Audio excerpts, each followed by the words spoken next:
कोटा में बेखौफ बदमाश देखने को मिले हैं। दिन दहाड़े यहां पर युवक की हत्या कर दी गई है। घर से बाहर बुलाकर चाकुओं से गोदकर उसकी हत्या कर दी गई और हमले के बाद बदमाश वहां से फरार हो गए। अनंतपुरा पुलिस अब मामले की जांच कर रही है।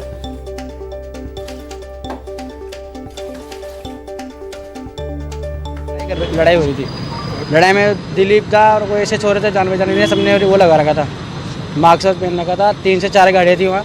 एक तो स्प्लेंडर थी, एक बुलेट थी और एक 220 थी ब्लैक कलर की। ये चाकू थे और लटवट थे। ये आए बैक साइड उस साइड उल्टे उस साइड से आए थे।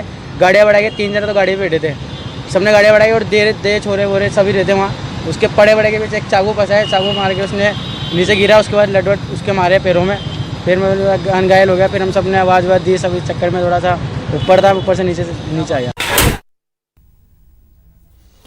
तो अधिक जानकारी के साथ हमारे सहयोगी ओम प्रकाश जुड़ गए हैं। ओम, आपसे यह जानना चाहेंगे कि क्या कोटा में कोई व्यक्ति अपने घर में भी सुरक्षित नहीं है? जी, आप सही कह रहे हैं।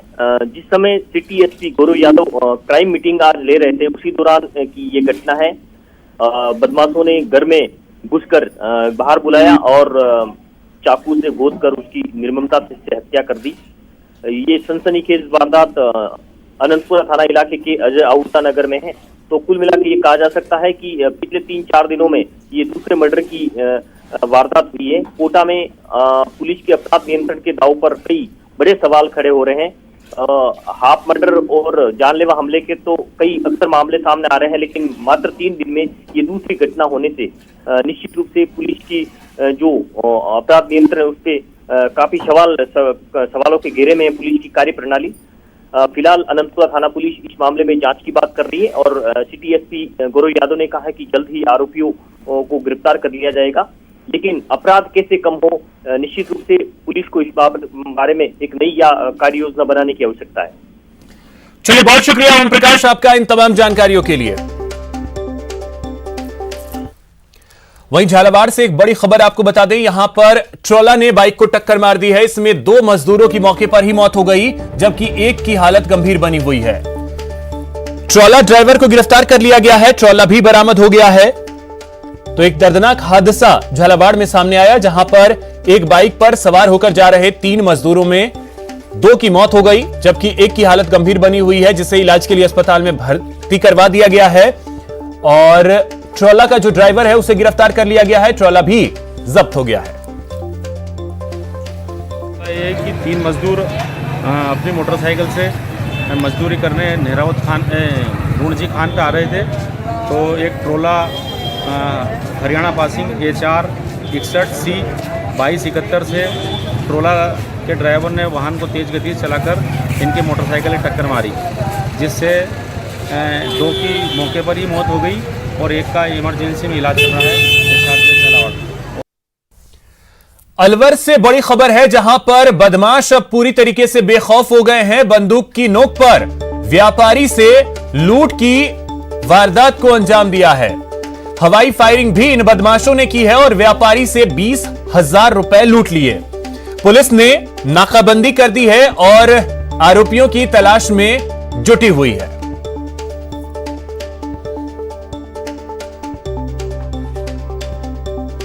सामने मैंने गाड़ी पार्क करी, गाड़ी से मैं उतर के अपना सामान ले ही रहा था, गाड़ी की तरफ मेरा मुंह था।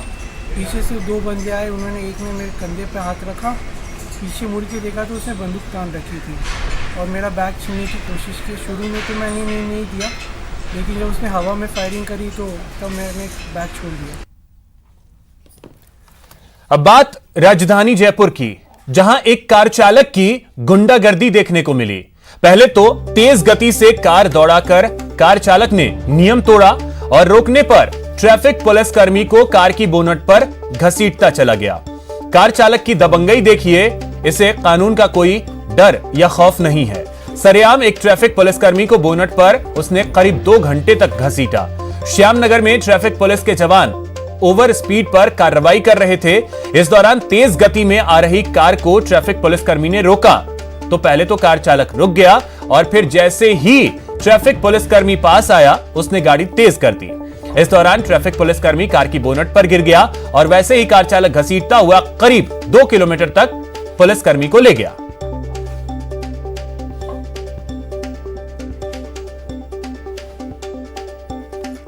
अब आपको दिखाते हैं एक गाय का गुस्सा।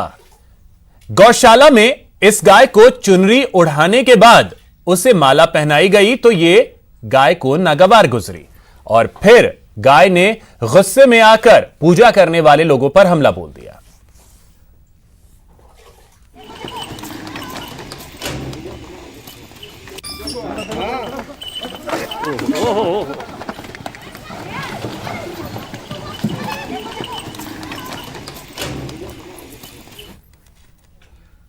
अलवर जिले के राष्ट्रीय राजधानी क्षेत्र की पेयजल योजनाओं में महाभ्रष्टाचार का खुलासा हो रहा है। जलदाय विभाग के इंजीनियरों और ठेकेदारों की साठगांठ से सरकारी खजाने को अरबों का चूना लग रहा है। कैग की रिपोर्ट में खुलासा हो रहा है कि विभाग के इंजीनियरों ने भ्रष्टाचार की तमाम सीमाएं लांघते हुए न सिर्फ ठेकेदारों को अधूरे कार्यों का पूरा भुगतान कर दिया बल्कि कार्य पूर्णता का प्रमाण पत्र भी जारी कर दिया।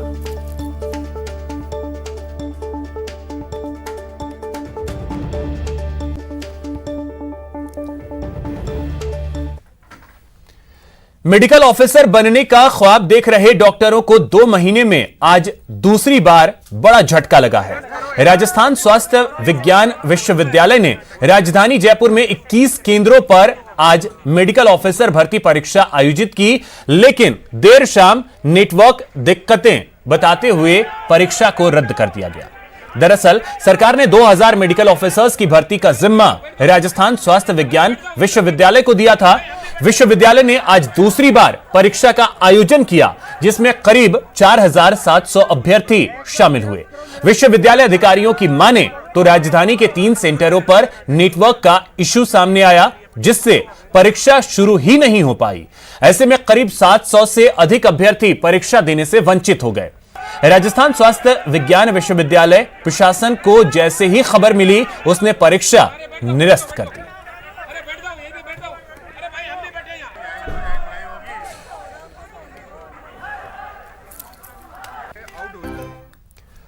ब्रेक के बाद आपका स्वागत है। बात उन अस्थि कलशों की जिन पर मरने वाले की मौत की तारीख तो लिखी है, लेकिन मुक्ति की तारीख नहीं लिखी।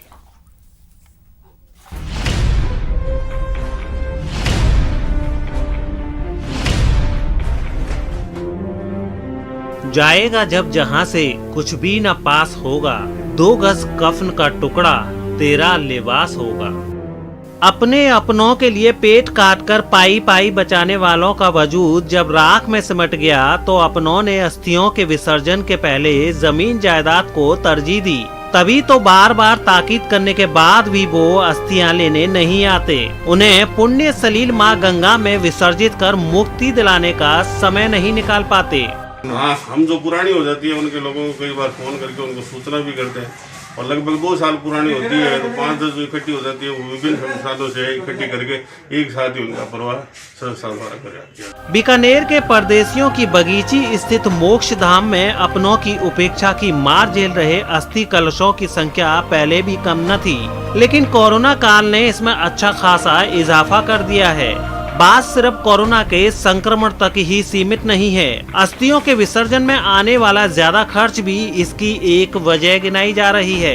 काफी आर्थिक मार भी काफी पड़ती है। जहाँ पहले 3 आदमी जाते थे वापिस आते थे वो 2000 का खर्चा पड़ता था, वो लगभग 10,000 से ऊपर का खर्चा पड़ रहा है। संक्रमण ने पूरी दुनिया को परेशान करने के साथ ही सामाजिक ताना बाना भी छिन्न भिन्न कर दिया है।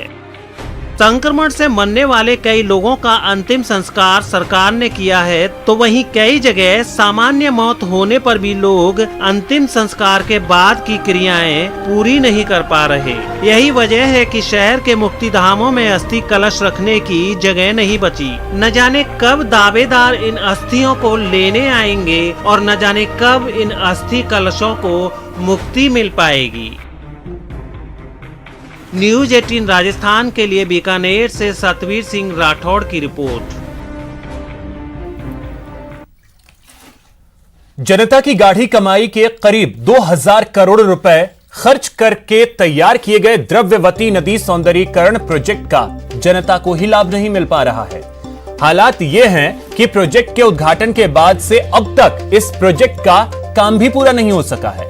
वहीं नदी के दोनों ओर बनाए गए पार्क, वॉकवे, साइकिल ट्रैक आदि का जनता को लाभ नहीं मिल रहा है और प्रोजेक्ट स्थल पर जगह जगह ताले लगे हुए हैं।